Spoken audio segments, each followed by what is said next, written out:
The season of gratitude is upon us, and so often I find that conversations about gratitude can end up quite surface level and not really helpful when it comes to actually making a difference in our day-to-day lives. So I wanted to bring you something different. This week, I'm joined by Holly Bertone, who, among many other things, is a transformational mindset coach and the host of the Gratitude Builds Fortitude podcast. She's sharing with us her remarkable story of the way gratitude changed her life and helping us take an evidence-based approach to adopting a mindset of gratitude in our own lives.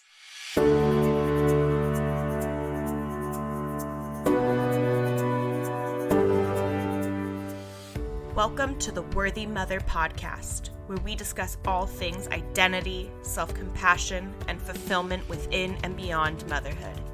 I'm Emily Rose Hardy, a mindset and self-love coach for moms. I am a firm believer that to be able to take care of our children, we must take care of ourselves first. This is not a parenting podcast. No, this is a podcast where we will challenge the societal expectations of what it means to be a mom, demystify the perfect mom myth, and learn to love ourselves. You are worthy, Mama. Let's do this. Hello, welcome back. We are fully in the season of giving thanks and gratitude. And so I'm sure that you have been having conversations about gratitude, seeing things out there. And I wanted to make sure that we are bringing that to the Worthy Mother podcast. And I have a really awesome, exciting guest for you here today. Holly Bertone is here with us, and I'm going to have her introduce herself to you in just a moment. But just get ready for a really powerful conversation on how gratitude can transform your life. Holly, welcome to the Worthy Mother podcast. Can you just tell us a little bit about yourself and what you do? Yeah, Emily, thank you so much for having me here. And I also think that this episode is very timely because my whole mantra is gratitude builds fortitude, which is mental resilience. And you just had, what was it, episode 69, I believe, Natalie talking about mental resilience and mindset as a cancer survivor. Mm-hmm. And so I think this episode and this topic and my story is very timely for kind of a part 2 for that episode. So when you're finished listening to this one, if you haven't listened to that one, be sure to go back and listen to that, because that was a great one. Such a beautiful episode. So yeah, I'm glad to be here. And and I think too, so many people think that gratitude is just this fluffy cloud in the sky. And I'll get into why we think that way, because there is a very specific reason why we have been programmed to think that. But just earlier this week, I delivered a keynote and I started talking about the suffer cycle and how we get into the suffer cycle, and how, kind of gratitude is the contrast that creates the clarity of that, and just really set it up. And I hadn't even gotten into gratitude. And I've got these like blank stares, like, oh crap, I thought gratitude was just this like fluffy cloud. Like I thought we were just going to walk away here thinking, oh, let's just all feel good. And I like to say that that's a disservice. If you walk away from this episode and you just kind of feel good in the minute, then I did you a disservice, because gratitude is so much more than that. And it's my mission to really just share the true power of what gratitude can do and how it can change your life. Oh, and I'm so excited. Right before we hit record on this, I was talking about just how I feel like there's a lot of surface level conversations on gratitude. And I want to make sure that what we're bringing here to the Worthy Mother podcast is actually really doing something, right? It's something that you can actually take and see what gratitude can actually do in your life for real, like the real power and impact of it, because it isn't just, some little hot topic buzzword that doesn't really mean much. There actually is a lot of power. And so I'm really grateful for you being here sharing with us kind of your story and the work that you do surrounding gratitude. I'd love for you to kind of get into your story a little bit, kind of explain how gratitude has become such a present part of your life. It's obviously something that you are really focused on. So I'd love to know how that kind of came to be. Yeah, absolutely. And so I'm a mindset coach, and I help women really discover and create their comeback story in the face of adversity. And really, it's through the power of gratitude, but again, not from a place of, oh, just make a list, and oh, just think positive, and oh, just feel good. So that's what I do now. But it didn't start this way. I had what I thought was the perfect life in my 30s. And I was the chief of staff for one of those 3-letter federal government agencies that they make TV shows about. I raced in mountain bike races and Xterra races. I'd stand on a podium and get a medal around my neck. And I traveled all over the world and drank margaritas with my girlfriends. And I thought that that's what the perfect life was. But then everything changed. And on my 39th birthday, I was diagnosed with breast cancer. And I went through the traditional rounds of surgery and then chemo and then radiation. But what happened is that my health never improved. So I kept going back to the doctor and I'm like, something's wrong with me.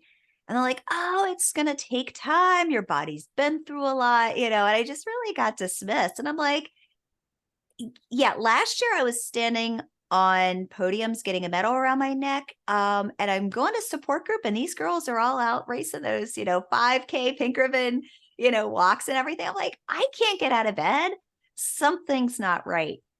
And that's when I was diagnosed with Hashimoto's thyroiditis, which is basically it's the autoimmune component of hypothyroidism, which is just really a slow and sluggish thyroid.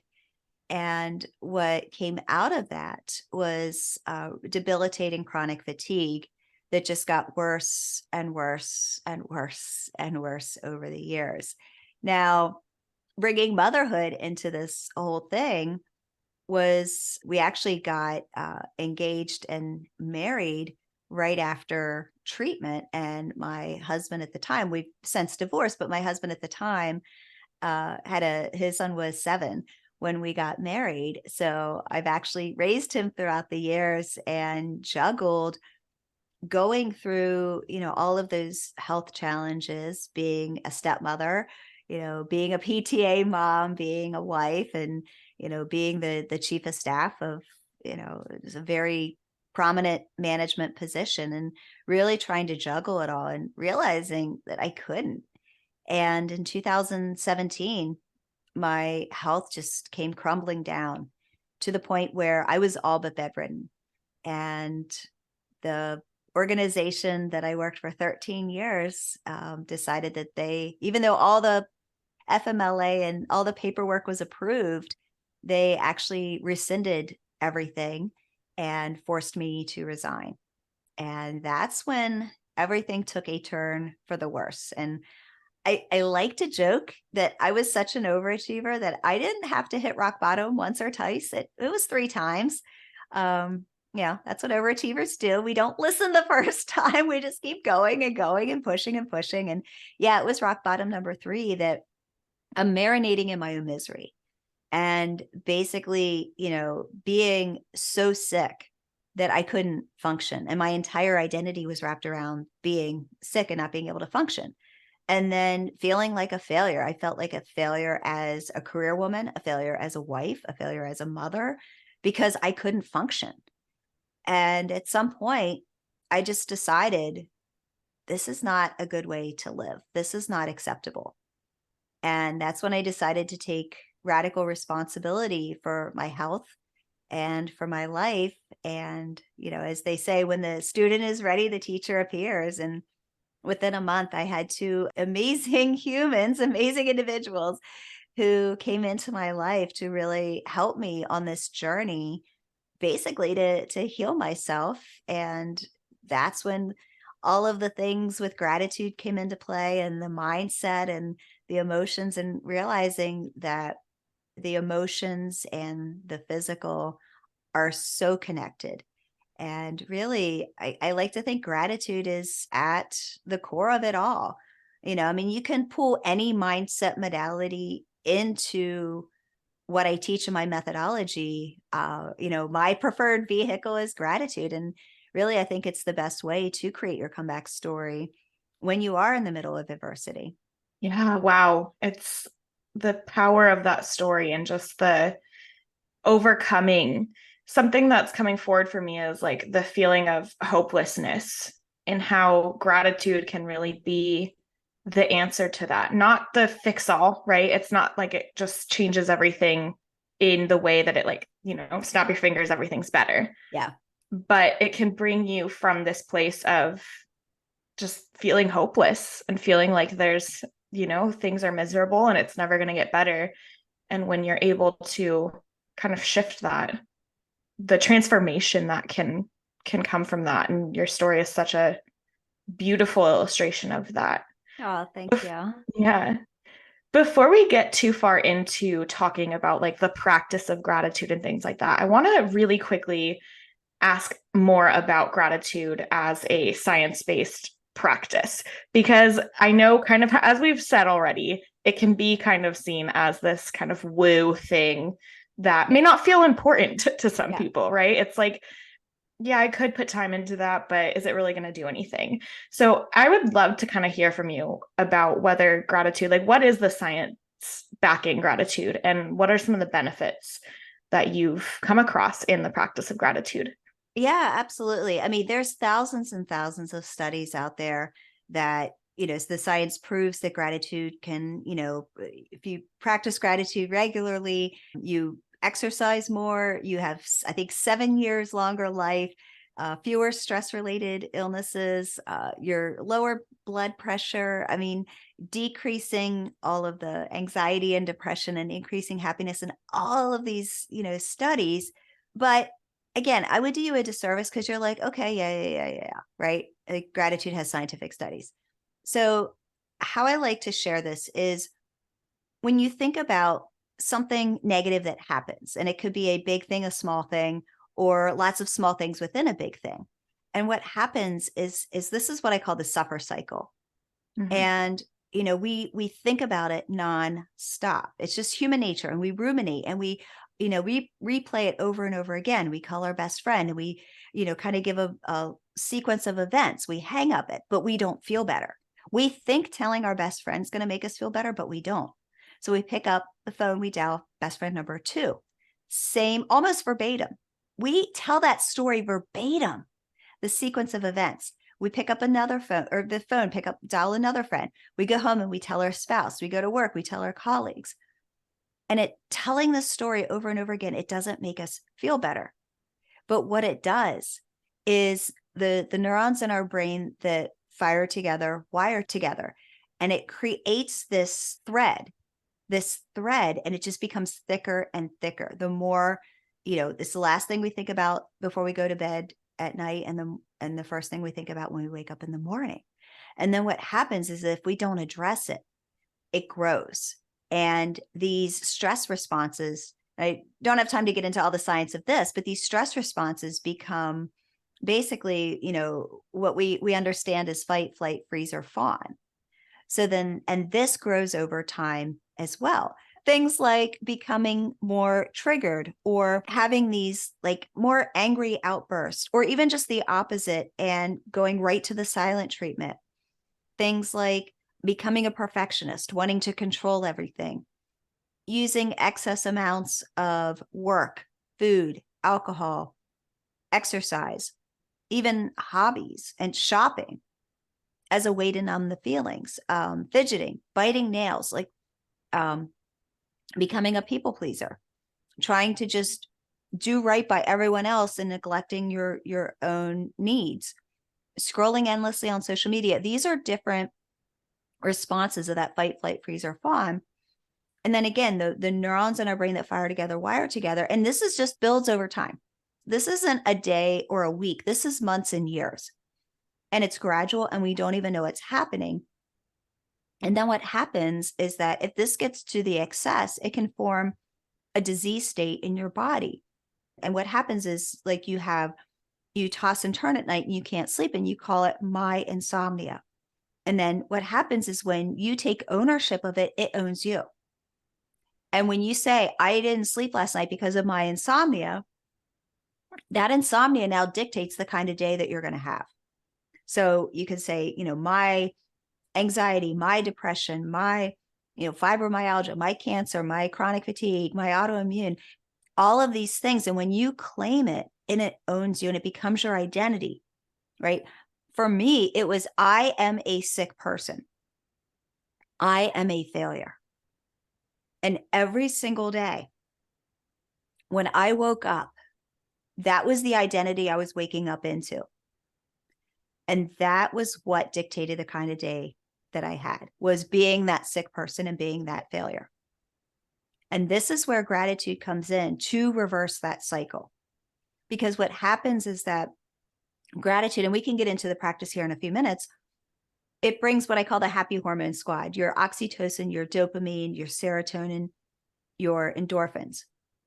And this counters those responses. And especially kind of that second tier, the things that we're doing to numb ourselves, to create that dopamine hit, the food, the scrolling on social media, the alcohol, the shopping, all the things, this now does naturally. Gratitude brings that dopamine to us naturally.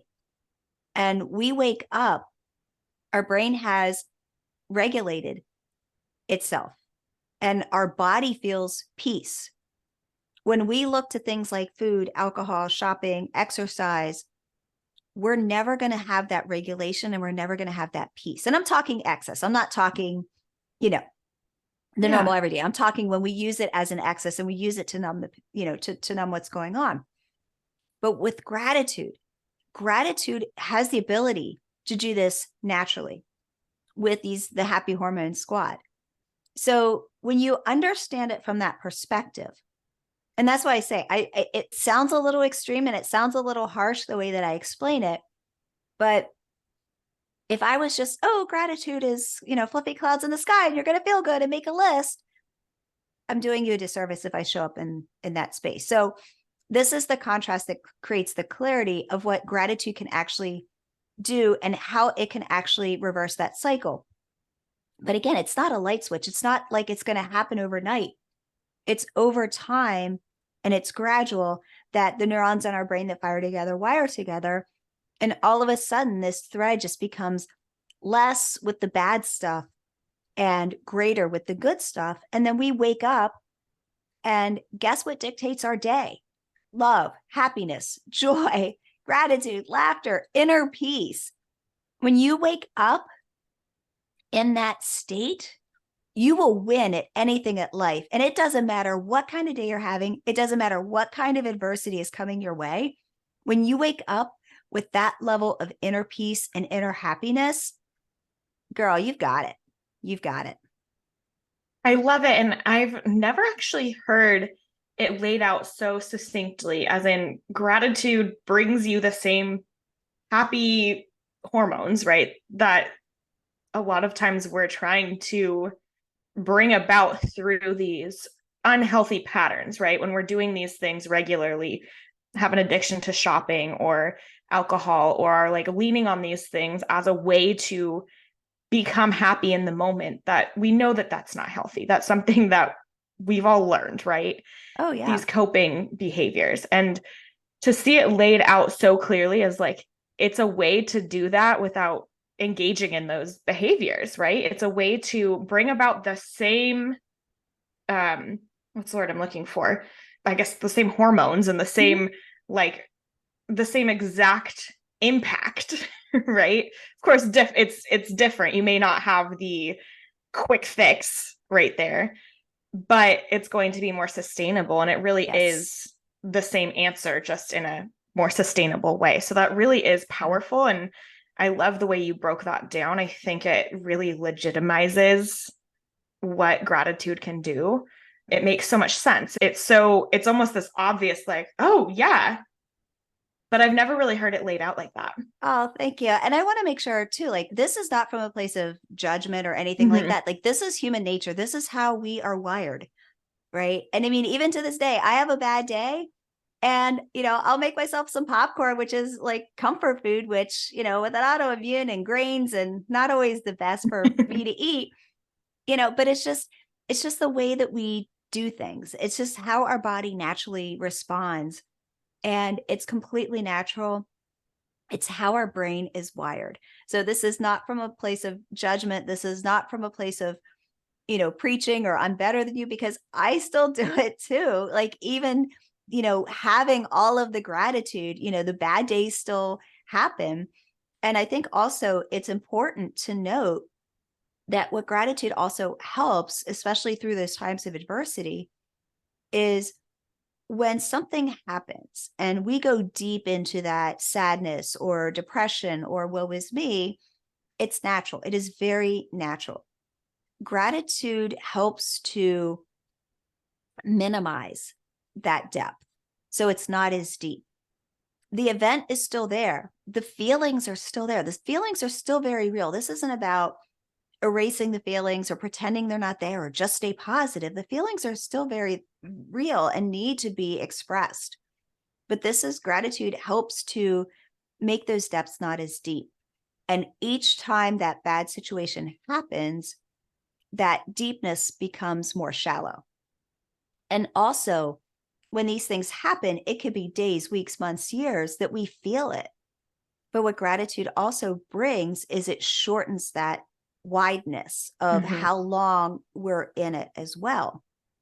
And I think it's important to note, again, to still feel the emotions, it doesn't erase it. It just helps us to cope with it in a whole different perspective.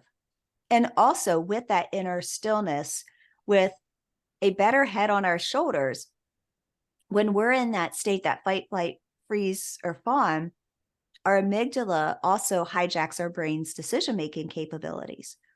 So, when you hear people say, like, oh, it's this one thing after another, and the bad things come in threes, and all, it's like, it just like, I just can't get out of this. And what happens is that we're not thinking straight and our brain can't think straight.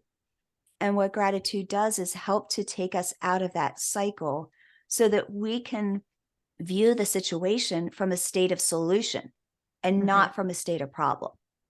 And that's important as well, and especially when you're dealing with something. I mean, unless it really is life or death, I always say sleep on it. Give it a day, give it 2 days. Don't respond to the email. Tell someone, hey, you know what? Let's have a conversation. I want to have a conversation, but I just need a day to just collect my thoughts. Whatever that looks like, give yourself a day or two just to calm down, clear your mind, and really try to approach the situation from a place of solution instead of problem. And again, another reason why gratitude is such a game changer. Yeah.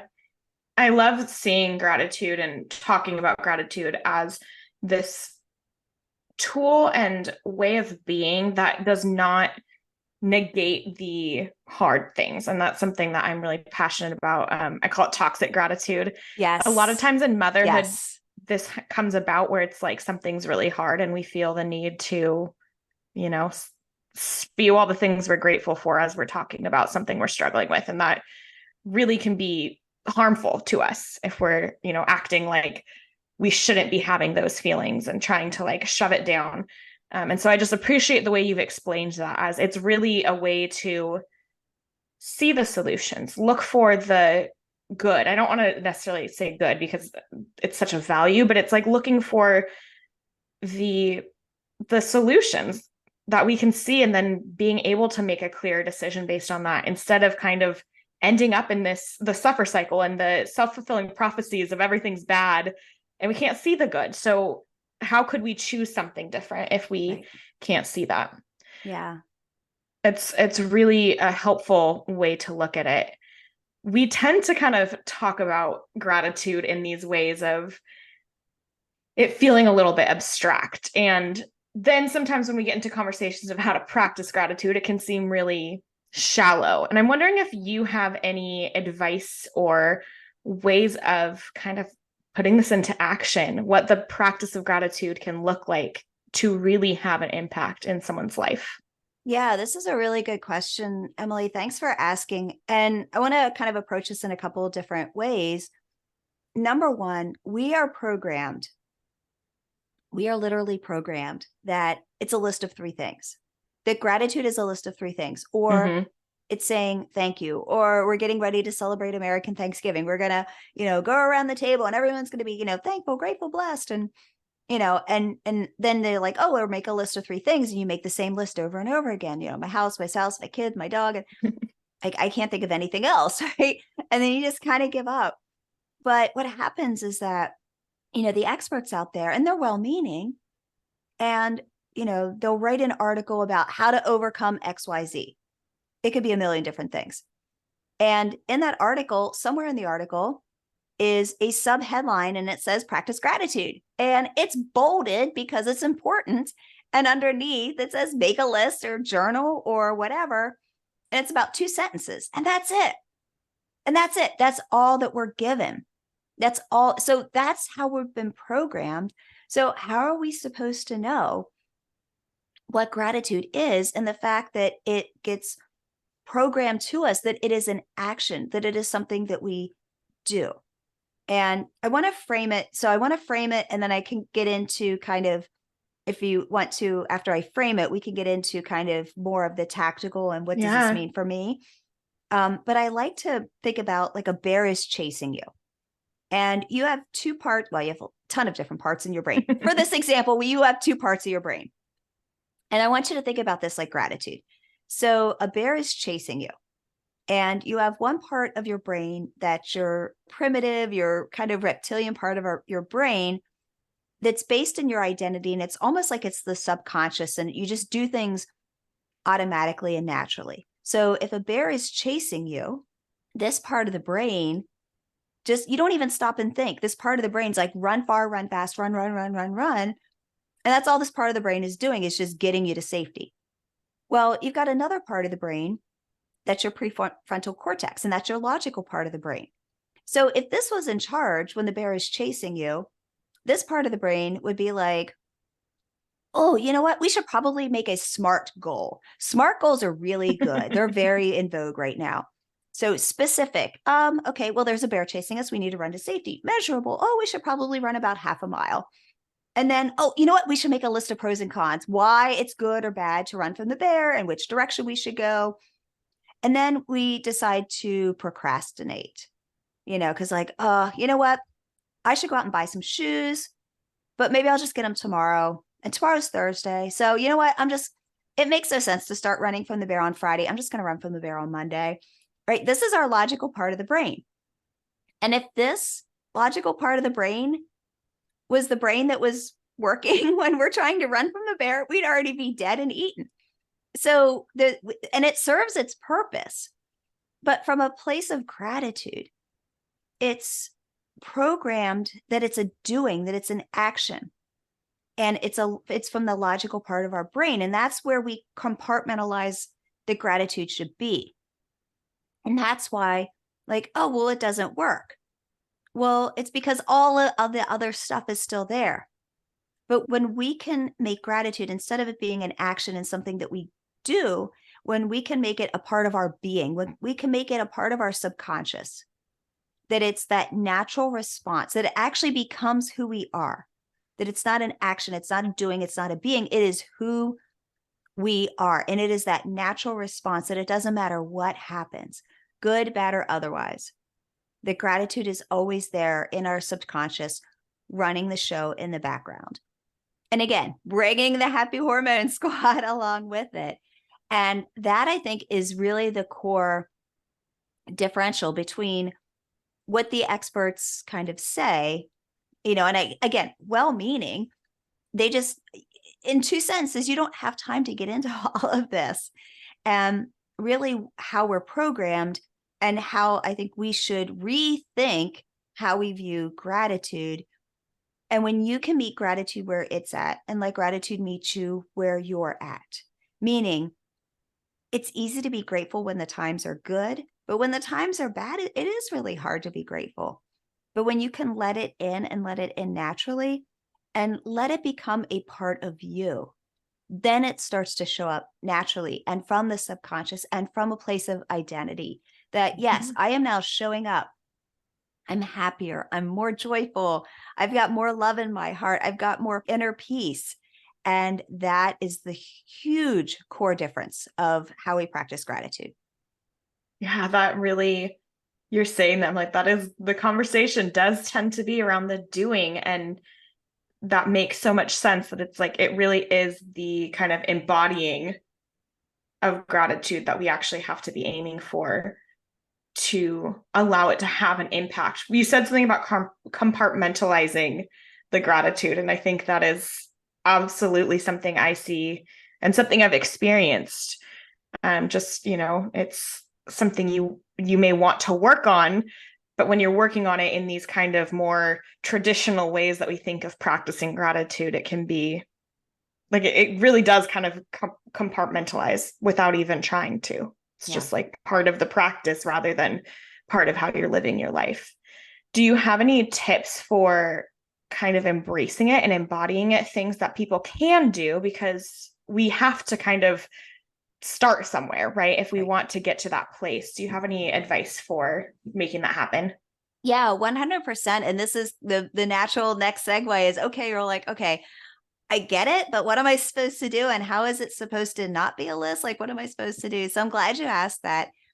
And really what I base my methodology around is on Dr. Robert Rome's DISC personality method. And I'm not sure if you're familiar with it, but it's basically he's got 4 different personalities. So I'm going to go through each one kind of quickly, but you're listening, you can kind of think, okay, there's going to be one that's going to be a lot more dominant, one that's going to be kind of a close second, and the other ones you're going to see bits and pieces, but there's going to be one that's a little more, you're like, oh yeah, that's me.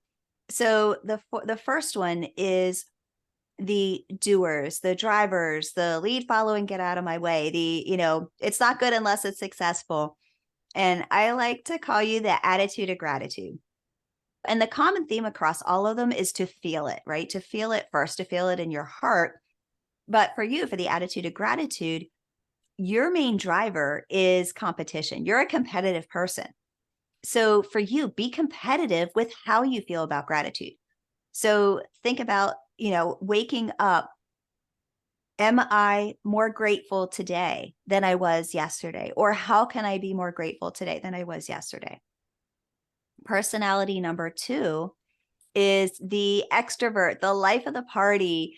I always want to be around people, and I'm the first one to the party and the last one to leave, and just, always talking to like everyone in the grocery line is my best friend. And so you're my gratitude glitterati. And for you, feel the sparkle, feel the joy, feel the funness of gratitude. Just make it fun and feel the funness of it. My third personality are my introverts, my quiet ones, the ones who are a little more reserved, a little more sensitive. You're the ones who, when your friend calls and cancels plans at the last minute, in about 2 seconds, you're in your pajamas and you've got a cup of hot tea and you've got a book and you are happy as a clam. So for you, the heart-centered gratitude, or the heart of gratitude, and you're going to want to feel the gratitude from every single one of your senses. Just feel it in all the cells in your body and every single one of your senses.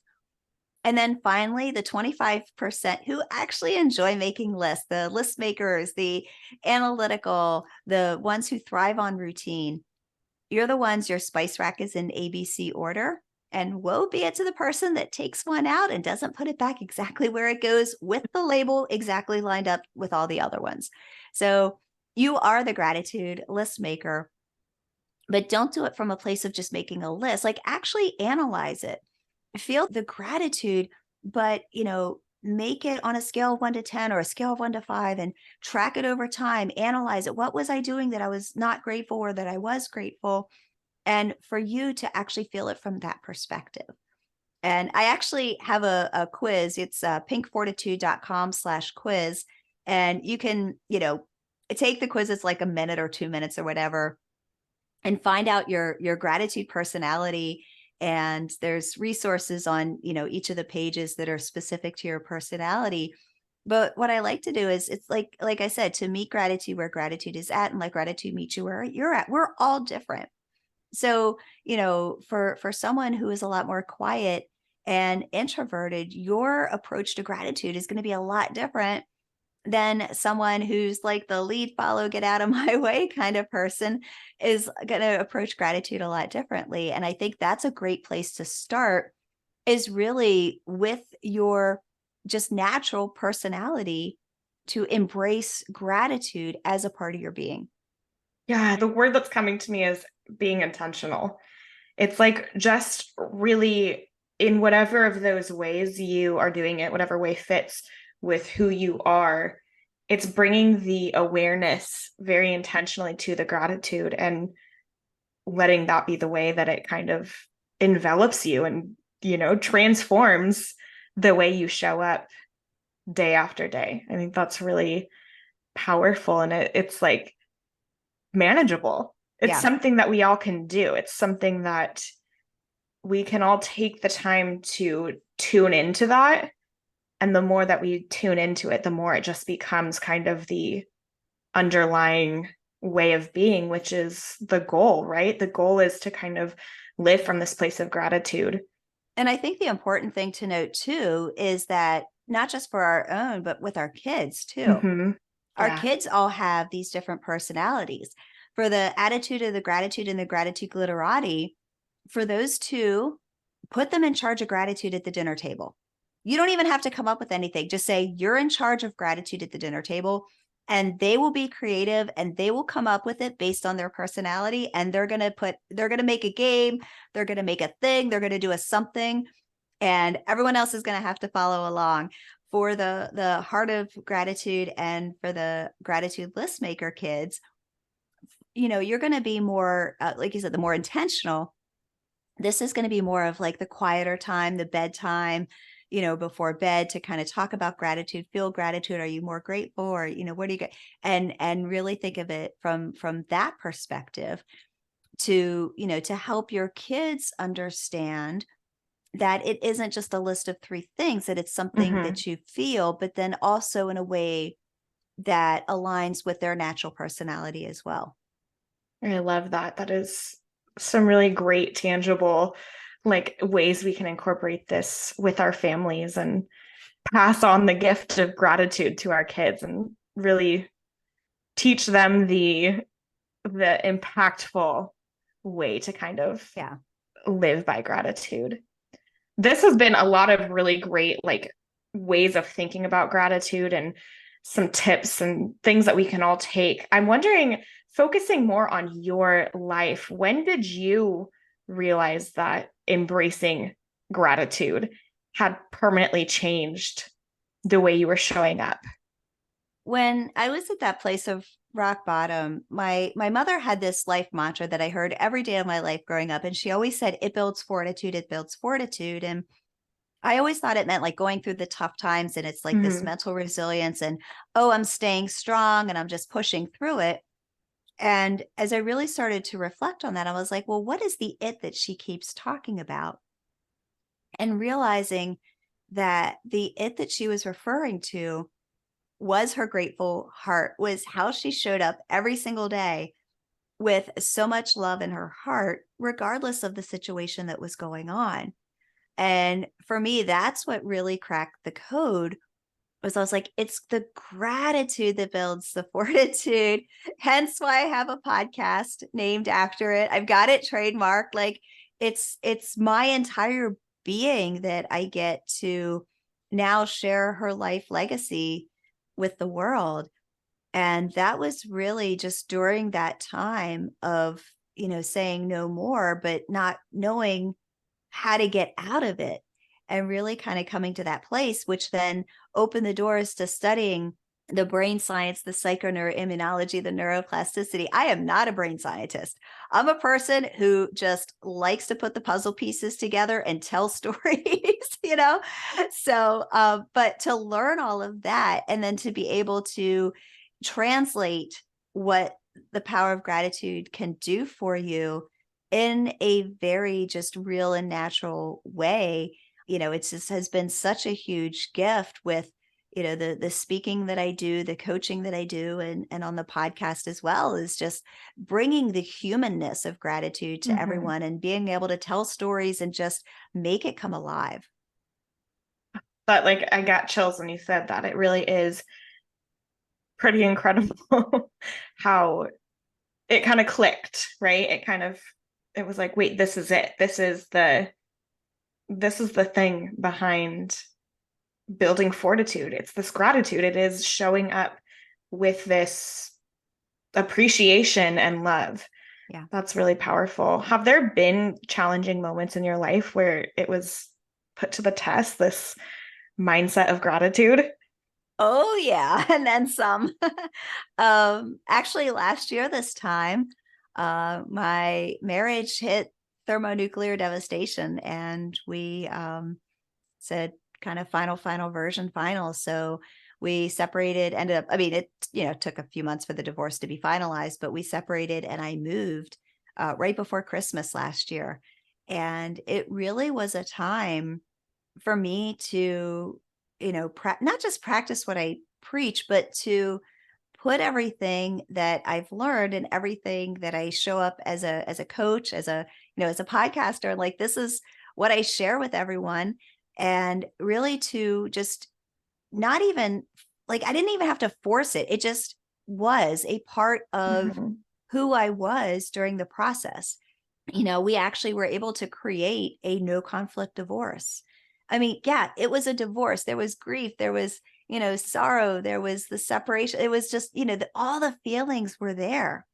But what I talked about, they weren't as deep and it didn't go as long.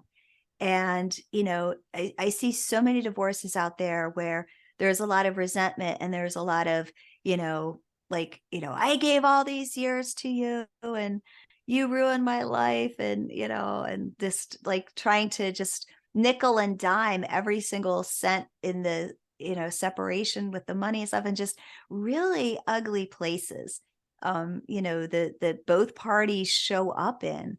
And I like to say that me showing up in this place helped him to, it just really neutralized the Yeah. divorce process. So not just from that, inner peace, but then also being able to create a divorce that we were pretty much able to agree on everything pretty quickly, and to not have, such big feelings going through it. They were still there, but on a scale of 1 to 10, most days they were like at a 3 or a 4. Yeah. They were there. I was going through a divorce. I would be a robot if they weren't there. But, the bad days, it was maybe a 6 or a 7. Like, oh yeah, there's a little spike today, you know. But I was able to really practice what I preach, and to see how, again, it wasn't forced. It just showed up naturally. Like I had been training for this moment, and to be able to wake up with so much love in my heart every single day, and every day there was more love in my heart as I was going through a divorce. I was like, this defies logic. Like, this is not normal, but this is how life can be with the power of gratitude. And yeah, I actually, if anyone, unfortunately, if you are going through episode 74 of the Gratitude Builds Fortitude podcast, I go through my entire divorce story in detail, in terms of not from a salacious detail perspective, but from, kind of that mindset and things that I did a little bit differently to help me get through it. So I hope that that can be a good resource for you, if you're listening and going through something like that. But yeah, I mean, I'm very fortunate to have been able to put gratitude to the test in this way, because, it is such a big life event to get divorced and to move, and to be able to watch gratitude be the star of the show. Yeah, I'm just so happy with the way everything is kind of circled back, and then you being able to illustrate it through this story. There were things you said at the beginning about, like, having anger and different things come up, and gratitude being a way to kind of, like, we are acting from a different place, right?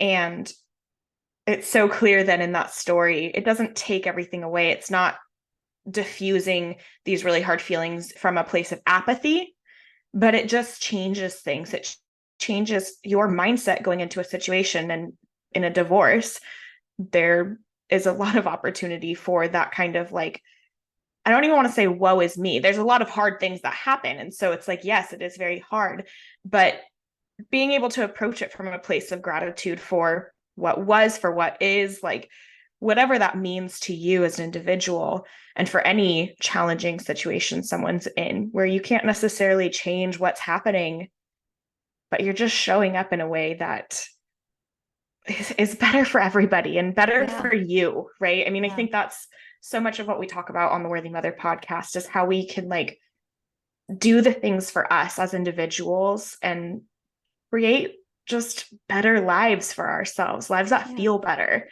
And this is such a beautiful illustration of that. And I think something that we all can really take and say, you know what? Maybe I'm going to focus the next few months on really tuning into the gratitude and working on like infusing this in my life, because you've given us some really powerful, powerful ways to think about that. And too, I really want to land the plane with that and talking about when I hit rock bottom back in 2017. And I was like, I had the identity of a circ person. I had the identity of a failure. And that's how I showed up every day. Fast forward to this past year, going through the divorce, when gratitude, was that we talked about running from the bear. Gratitude was in my subconscious as a part of my being. And, when you go through a divorce, I mean, there's a lot of hits to the worthiness and to the confidence and to the value and all those things. And mine actually grew through that process. My self-confidence grew, my self-worth grew, my self-value grew. And that really is attributed to, again, that was how I showed up as my identity, and back to, gratitude being the vehicle to get there. So I think really to bring everything full circle in terms of it really can change your brain, it can change your body, and, really help you get through the tough times. It's like a life transformation in the absolute best way. Yeah. So something that I love kind of closing the episode out with, because self-care, caring for ourselves, is such a huge part of my conversations that I have, my platform. And I mean, gratitude alone, right? Embracing gratitude is such a form of self-care. But I like to kind of bring it to more concrete, ask the guests, how do you take care of yourself? And do you have any tips for others to make sure that they are caring for themselves regularly and making self-care just a regular part of their lives? Yeah, absolutely. And I think for me, it's saying no, and it's healthy boundaries. It's realizing that, even though it's quote unquote just me and my pug, that, I can't do everything. And there's times that, I burn the candle at both ends and I get a little run down, and I'm like, okay, I need to start taking things away. Just this past week, realizing, I had 14 speaking engagements and getting ready for a group coaching program in January, and doing both at the same time, realizing that I can't be creating and doing at the same time. Like there's always going to be overlap in the life of an entrepreneur, but I can't be at 100% on both of these things. So I think just having that inner reflection and that inner wisdom, the what I like to call the unwavering knowingness that, what I'm doing is in alignment with where I'm at from an energetic perspective, and, how much energy I have to actually do the things, what I really want to do, that it's something that I want to do versus something that someone else wants me to do. And, kind of parsing out the obligations and things like that. So yeah, I think that is my biggest piece of self-care and how I advocate for myself. I love that. It's being able to like tune into yourself and know what it is that you need. And that alone is like, and then to be able to act on it, right? To be able to hold the boundaries, to be able to realize what it is that you can do and change, and that you have the agency to do that. That's really makes a difference. Holly, thank you so much for being here and sharing all of this goodness with us. Can you let us know where we can find you? I know you spoke to your podcast, and we'll have all that information in the show notes, but is there anywhere else people can connect? Yeah, absolutely. Thank you so much for having me, Emily. And yeah, I always like to say, just after you finish this episode, head on over to the Gratitude Builds Fortitude podcast, and just start at one of the most recent episodes and pick one that resonates with you the most. And then I hang out on Instagram and I respond to all of my DMs. It's me. It's not a bot. It's not someone on my team. I actually respond to all of my DMs. So feel free to say hello over there. And then I'll give you a link to, I just have a welcome page for for podcast listeners with a bunch of resources and current events and things going on. So yeah. Amazing. So yeah, we'll get all of that in there. That quiz too that you mentioned, And the we'll link quiz, that. yeah. That sounds like a really great resource for anyone kind of starting on this journey. And thank you all for tuning in. This has been such an incredible episode. I want to say, like, I truly am grateful for everybody who's listening, and just that we get to have these really powerful, incredible conversations. It means so much in my life. And we will close it out with that. You are worthy, Mama.